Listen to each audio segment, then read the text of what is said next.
Modi media वालों से आजकल दोस्ती हो गया क्या आपका? तो आप कम से कम आप भी तो सच्चाई बोलिए ना। ये सब टीवी देखना बंद कर दीजिए। टीवी अखबार में बैठे पत्रकार सच्चाई नहीं ना बोलते। ना, वो तो बता तो रहे, चंदा दिए लोग इतना मोटा मोटा, सीए लागू होगा और मुसलमानों के लिए मुसलमान नहीं। अरे क्या हर टाइम मुसलमान मुसलमान करते रहते। कि बाबा साहब का संविधान ने कितना अच्छा संविधान बना के गए कि बाबा साहब के संविधान की वजह से आज मुसलमान सुरक्षित है। इस संविधान को खत्म करने के लिए बीजेपी के लोग सुप्रीम कोर्ट में पिटीशन डाल रहे हैं।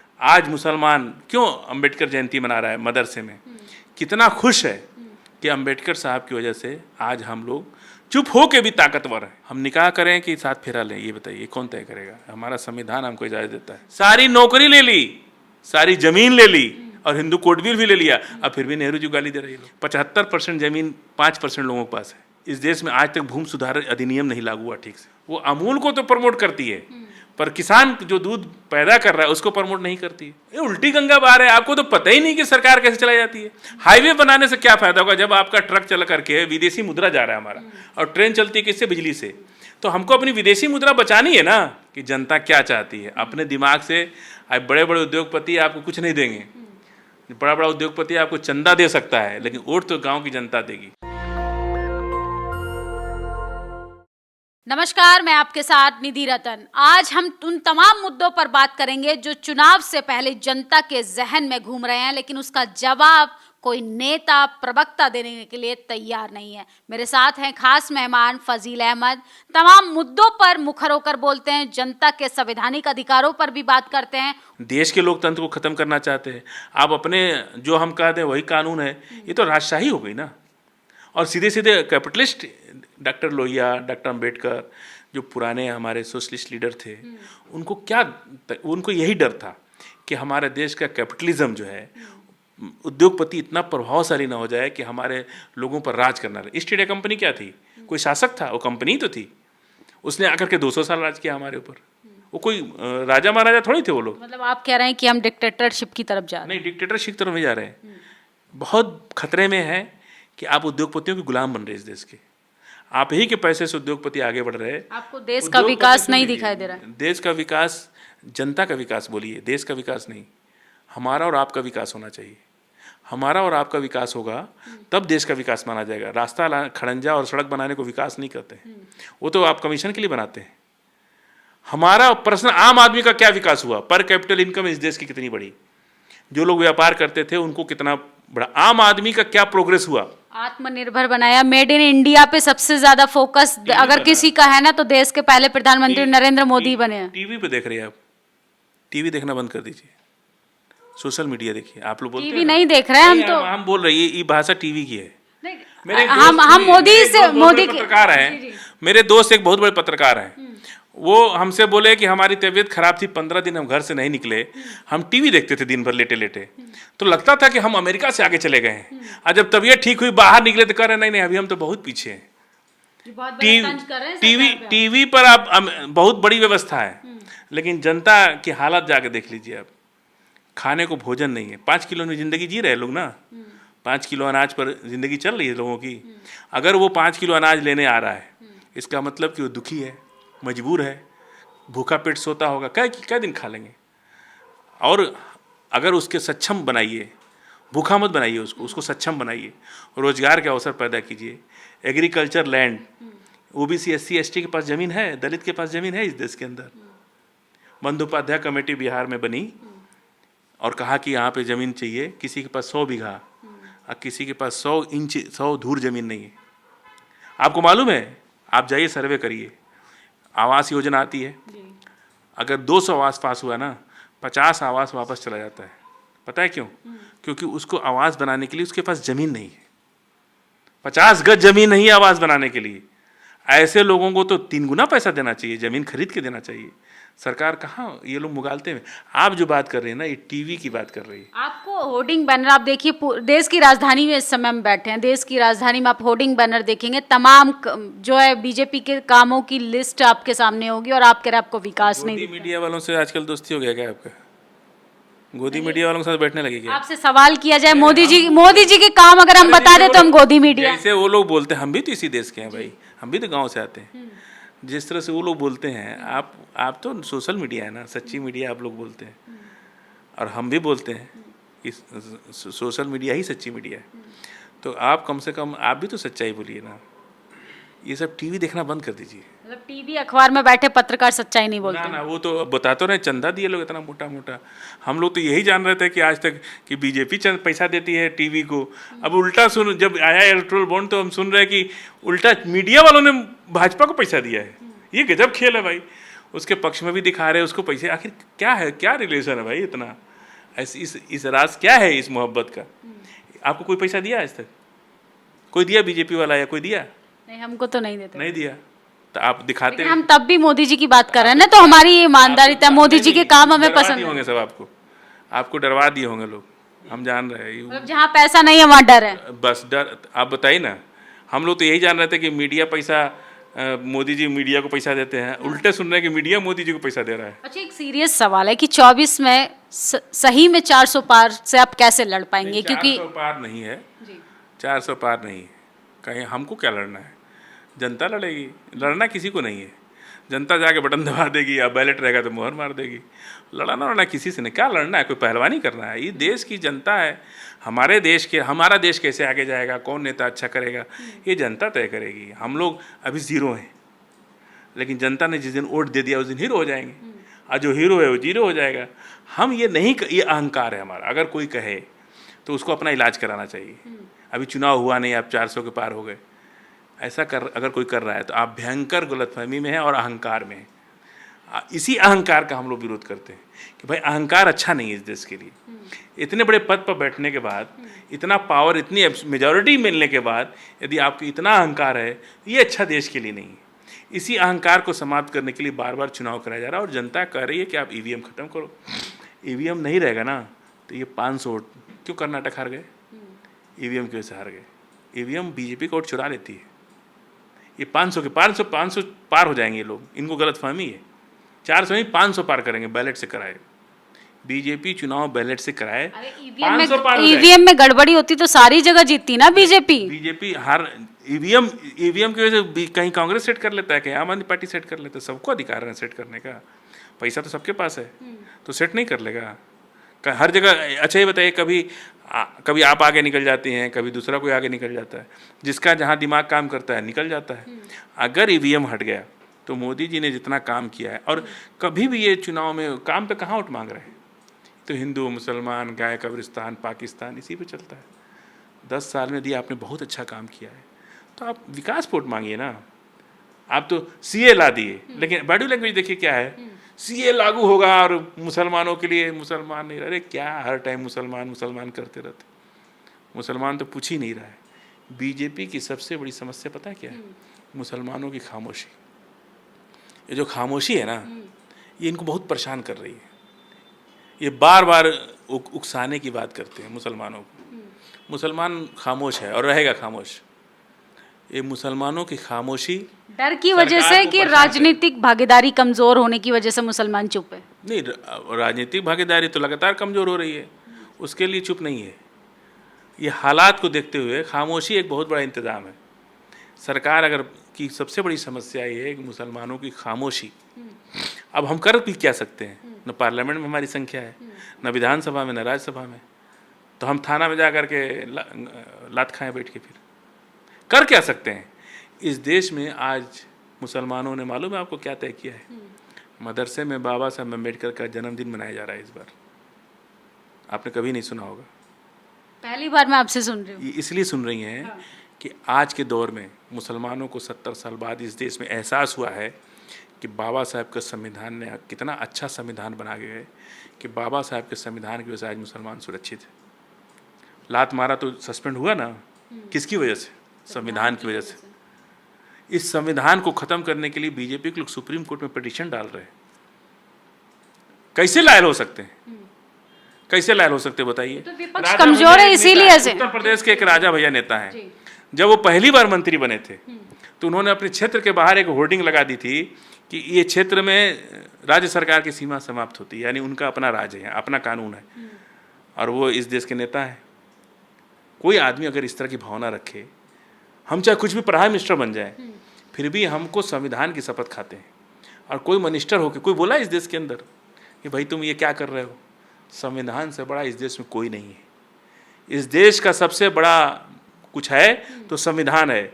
दलित हो, ओबीसी हो, एससी एसटी हो, मुसलमान हो, अगड़ा हो, पिछड़ा हो, सबको कौन सुरक्षा देता? संविधान सुरक्षा देता है। और कोई नेता मिनिस्टर, उत्तर प्रदेश का एक मंत्री राजा भैया वहाँ कह रहे हैं कि राज्य सरकार की सीमा यहाँ से समाप्त होती है, और बीजेपी मिनिस्टर और बीजेपी उनको कैसे बर्दाश्त कर रही है? कैसे बोला नहीं कोई इस देश के अंदर कि भैया ये तो भारत की सीमा में है प्रताप, उनका क्षेत्र जो है। और कैसे आप ये बात लिख सकते हो? अब अगर कोई मुसलमान लिख दे तो उसको तो ये लोग आतंकवादी घोषित कर देंगे। लेकिन यदि कोई इस देश का संविधान नहीं माने तो हमारे लिए उससे बड़ा बेकार आदमी कुछ नहीं हो सकता है। आज मुसलमान क्यों अंबेडकर जयंती मना रहा है मदरसे में? कितना खुश है कि अंबेडकर साहब की वजह से आज हम लोग चुप हो के भी ताकतवर हैं। किसकी ताकत है? संविधान की ताकत है। हमको कौन बचा रहा है? संविधान। खुशी से अंबेडकर जयंती मन रही है या डर की वजह से, या उन्हें लगता है, वो तो ऐसा आरोप लगता है मुसलमानों का तो अपना कानून है, अपनी शरीयत से देश चलना गलत। ये फिर आप मीडिया वाला बात बोल दिए, गोदी मीडिया वाला बात बोल दिए। कोई शरीयत से नहीं चलता। हम निकाह करें कि साथ फेरा लें, ये बताइए कौन तय करेगा? हमारा संविधान हमको इजाज़त देता है। आप बुद्ध परंपरा से शादी कीजिए, चाहे मुसलमान परंपरा शादी कीजिए, चाहे निकाह कीजिए, तो क्या इस देश के अंदर ऐसा कानून बनना चाहिए कि सात फेरा से ही शादी हो सकती है? नहीं, सबका मजहब सबको आज़ादी। तो यही ना है, इसको आप शरीयत बोलते हैं। इसको शरीयत बोलेंगे कि शरिया कानून से होगा? अगर हम, सुन लीजिए, हम अपनी शादी निकाह से करते हैं, आप अपनी शादी बुद्ध परंपरा से करती हैं, कोई सात फेरे से कर रहा है, कोई जयमाल से कर रहा है, कोई कोर्ट मैरिज कर लिया, तो इस संविधान के दायरे में है ना सब चीज़। तो इसको आप शरीयत बोलते हैं कि इस शरीयत है। यदि आप लिविंग रिलेशन में 3 बीवी रखिए और हम 3 निकाह कर लिए, तो हम अगर 3 निकाह कर लिया, हम संविधान कहता है कि भाई आप अपने कानून से, अपने कुरान के तरीके से चल सकते हैं। तो अगर कुरान ने हमसे कहा तो ये कहते हैं कि 3 बीवी क्यों रख रहे हो? अरे भाई, इसके पीछे लॉजिक ये है कि 100 मुसलमान में कोई एक मुसलमान शादी करता है, विधवा या तलाकशुदा या किसी कारण से अनाथ बच्चियां हैं, उनकी शादी नहीं हो रही है, और उनकी ज़िंदगी कैसे आगे जाएगी? कैसे आगे जाएगी? मान लीजिए कोई लड़की विधवा हो गई, तो उससे कोई कुंवारा लड़के शादी करेगा? नहीं करेगा। फिर उसका जीवन कैसे चलेगा? उसको बाजार में ठाल दे ले जाकर के, उसको नाम को, उनके बच्चों को कौन पालन पोषण करेगा? सरकार देगी पैसा? इस पर जब हम लोग बात करते हैं कि भाई आप इस पर क्यों डिस्कस करते हो, ये एक प्रोविज़न है कि अदर ऐसी महिलाओं को हम रिस्पेक्ट दे करके, अपनी शादी करके उनको इज्जत दे रहे, अपनी प्रॉपर्टी में हिस्सा दे रहे, उनके बच्चों को अपना पिता का नाम दे रहे, तो आप उसको शरीयत कहते हो कि गलत है, ये शरीयत से है। आप क्या कानून बनाना चाहते? अभी देखिए, उत्तराखंड में यूसीसी आया है ना, आपने अच्छा सवाल कर दिया। यूसीसी आया है, वहाँ पे एक मतलब कल्चर है कि एक पांच भाई एक ही लड़की शादी करेंगे। तो कहाँ खत्म किया यूसीसी में? तो मोस्टली पहाड़ी कल्चर भी है, पहाड़ी इलाकों में नहीं किए ना आप चलने दिए। आपने अगर मान लीजिए एक शादी हिंदू कर सकता है, लेकिन आपने कह दिया कि लिविंग रिलेशन में रख सकता है, तो वही तो बहुविवाह हो गया ना। सुप्रीम कोर्ट ऐसी लड़कियों को जो आप लिविंग रिलेशन में रख रहे हो, सुप्रीम कोर्ट उनके बच्चों को संपत्ति में अधिकार दे रहा है कि नहीं दे रहा है? तो क्यों इस डिस्कस में पड़ रहे हो आप? ह्यूमैनिटी ग्राउंड पर आप खुद सोचिए कि एक महिला को इज्जत कोई दे रहा है और उसको आप कह रहे हैं कि नहीं संविधान नहीं है। अरे कहाँ संविधान है? हमको इज्जत दे। हमको नमाज पढ़ने का अधिकार कौन देता है? संविधान देता है। हमको मस्जिद बनाने का अधिकार कौन देता है? संविधान देता है। हमको अपनी तो उस और हिंदू कोड बिल पास नहीं है देश के अंदर। हिंदू कोड क्यों पास कराया आप लोगों ने? हिंदू कोड बिल पास करा लिया, सारी नौकरी ले ली, सारी जमीन ले ली और हिंदू कोड बिल भी ले लिया। अब फिर भी नेहरू जी गाली दे रहे हैं लोग, ये नेहरू ने ऐसा कर दिया, नेहरू ने ऐसा कर दिया। यही गलती है ना कि हिंदू कोड बिल बना के आपने सारा अधिकार ले लिया। क्यों बनाया आपने हिंदू कोड बिल? आपको उसी समय इसका विरोध करना चाहिए था। जमींदारी उन्मूलन अधिनियम नहीं पास हुआ, एक भी दलित के पास जमीन नहीं है, एक भी पिछड़ी जाति के लोगों के पास जमीन नहीं है। मल्लाह के कहते हैं अभी एक योजना आई सर लोहार की, तो बोले कि जिसका जो काम है उसको हम प्रोत्साहित करेंगे। मल्लाह को हमने पट्टा दे दिया मछली मारने का। तो हमने कहा, बाकायदा डिबेट में बात हुई, मैंने कहा सारी खेती कौन कर रहा है? एग्रीकल्चर, हम तो दिल्ली में, हमारी खेती कौन जोत बो रहा है? दलित ओबीसी। तो अगर दलित तो आप सबको उसके प्रोफेशन के हिसाब से सम्मान दे रहे हो तो सारी जमीन दलित ओबीसी दे दो, क्योंकि वही जोत बो रहा है। जब आदमी बंबई में है, कलकत्ता में है और उसकी जमीन गांव में जोती बो रही, कौन जोत बो रहा है? दलित ओबीसी। तो जमीन भी उसको दे दो। और नौकरी इनको दे दो। आपको अगर नौकरी करना है तो आप नौकरी कर लो, और नौकरी जमीन अगर है, आपको जमीन की खेती नहीं करना है तो जो खेती कर रहा है उसको दे दो। तब ये कहते हैं कि ऐसे कैसे हो जाएगा, मेरे पे गुस्सा हो जाते हैं। भाई आप इस देश की धन संपदा पर सबका अधिकार है कि नहीं है? तो जमीन सारे एक ही लोग क्यों रखेंगे? नौकरी भी आप ले लिए, हिंदू कोड बिल पास करा लिए, जमीन और लिविंग रिलेशन में कई महिलाओं के साथ रह भी रहे। जो मेहनत करेगा वही तो सारी चीजों पे हक अधिकार रखेगा ना। यही तो मैं कह रहा हूँ ना, ये तो मेहनत पे निर्भर करता है, मेहनत पर निर्भर। जो कौन जोत बो रहा है और पैसा अकाउंट में डाल रहा है, कलकत्ता में, बम्बई, दिल्ली में लोग रह रहे हैं, उनकी जमीनें देश में पूरे गांव में आप चले जाइए, 75% जमीन 5% लोगों के पास है। इस देश में आज तक भूमि सुधार अधिनियम नहीं लागू हुआ ठीक से, और बार बार विरोध होता है। उस मामले में सब लोग एक हो जाते हैं। हमारी लड़ाई ये है कि यदि आप ही ने बोला ना ये बात, तो जो लोग मेहनत कर रहे हैं उनको दे दीजिए सारी जमीन। जमीन पर कौन मेहनत कर रहा है? आपको बता दें, सूखा पड़ता है, बाढ़ आती है, हम लोग उत्तर प्रदेश बिहार में राजनीति करते हैं, तो सूखा पड़ता है और बाढ़ आती है, तो जमीन का मुआवजा पता है किसको मिलता है? जमीन मालिक को। और लागत किसकी लगती है? बटाईदार किसान की, जो उस जमीन को बटाई बो रहा है। खाद उसने लगाया, जुताई उसने दिया, पानी उसने दिया, फसल उसने बोया, और बाढ़ आ गई, फसल डूब गई, तो पैसा किसको मिला? खेत के मालिक को। हमारी लगातार लड़ाई है कि अगर आप आधा भी मानते हो तो हक किसका बनता है? जिसने फसल बोया, जिसने खाद लगाई, जिसने जुताई दी, जिसने मेहनत किया, उसकी तो एको पैसा नहीं मिला उसको। तो इसका कब आप इसका फैसला करेंगे? आखिर वो इस देश के नागरिक हैं कि नहीं है? तो उनको मिलना चाहिए कि नहीं मिलना चाहिए? आपको अगर प्रधानमंत्री बना दिया जाए तो आप क्या क्या बदलना चाहते हैं? देखिए, हमारा कृषि प्रधान देश है, हम प्रधानमंत्री बनेंगे नहीं बनेंगे और छोड़ दीजिए, लेकिन हमारी इच्छा है कि इस देश में कृषि प्रधान देश है, तो कृषि आधारित जो लोग भी काम करते हैं उनको कैसे प्रमोट करना चाहिए, उनको अधिक से अधिक पैसा, और उन गाय पालने पर पैसा दीजिए उनको, दूध का उत्पादन ज़्यादा होगा। आज शहर के अंदर दूध 60 रुपये बिक रहा है, देहातों में भी बिक रहा है, लेकिन किसान से दूध आप कितना खरीद रहे? 30 रुपये लीटर। अब बेच कितना रहे? 60 रुपये लीटर। सरकार अंधी है? ऐसा करना चाहिए सरकार को। और किसान की लागत कितना आती है? 30 रुपये, 25 रुपये से 30 रुपये, और लागत में वो बेच दे रहा है, क्योंकि उसको क्या है, गोबर से खेत में पड़ जाएगा तो उससे कुछ कमा लेगा। और दरवाजे पर अगर उसके सम्मान है कि गाय अगर नहीं बधी है तो उसको अपमान लगता है। तो ये सब चीज़ें हैं। कृषि आधारित देश, किसानों को आप तो उद्योगपतियों को मजबूत कर रहे हैं, बड़े बड़े लोन दे रहे हैं। किसान का 5,000 10,000 का लोन होता है ना, तो तहसीलदार घींच के मार रहा है उसको, थाना में बंद कर देता है, और बड़े बड़े लोन माफ़ हो रहे हैं। किसान का इस सरकार ने 10 साल में एक भी पैसा माफ़ नहीं किया। कर्जा आप प्रमोट करना पड़ेगा आपको, किसानों को। आप गौपालकों को पैसा दीजिए। अभी सारे लोग गाय पालना, हम करें 5,000 रुपया हर गौपालक को दे दीजिए, तो अभी देखिए दूध सरप्लस हो जाएगा।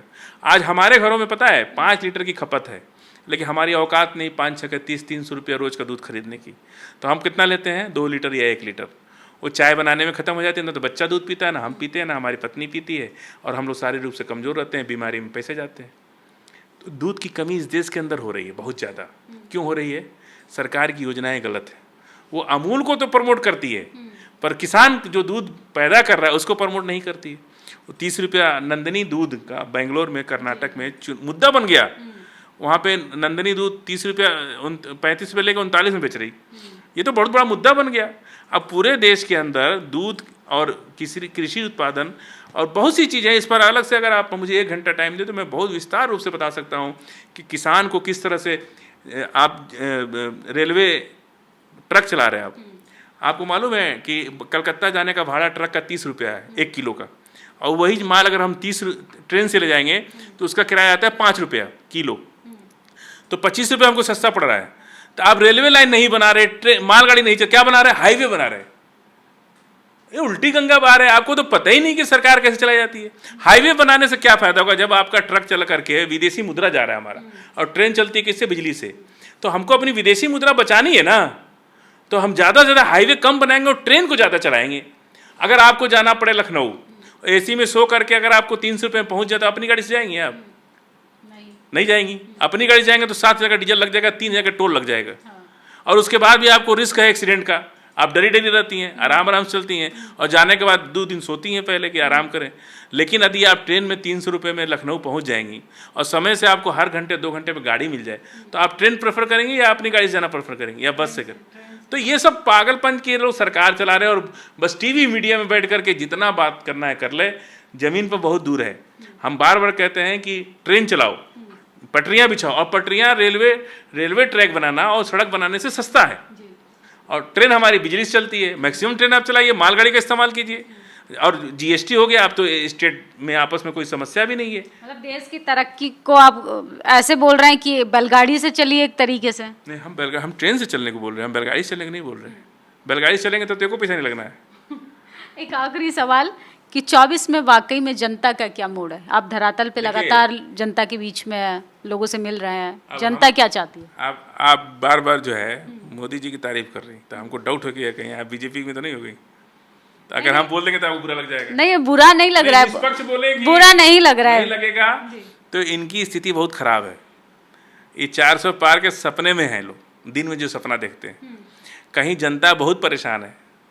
हम तो कहेंगे मोदी जी आप देश के प्रधानमंत्री बने रहिए, जनता की भावनाओं का आदर कीजिए, जनता का सम्मान कीजिए, और एक बार सर्वे करा लीजिए आप कि जनता क्या चाहती है। अपने दिमाग से अब बड़े बड़े उद्योगपति आपको कुछ नहीं देंगे। बड़ा बड़ा उद्योगपति आपको चंदा दे सकता है, लेकिन वोट तो गांव की जनता देगी। तो काम हमेशा गांव की जनता के लिए कीजिए, बड़े बड़े उद्योगपतियों से दूर रहिए और गांव की जनता के साथ संपर्क में रहिए। गांव की जनता चाहेगी तो आप प्रधानमंत्री बनेंगे, ये उद्योगपति आपको प्रधानमंत्री टीवी मीडिया में ये बोल सकते हैं, लेकिन जनता ही आपको इस देश का नेता बनाई थी, आगे भी बनाएगी।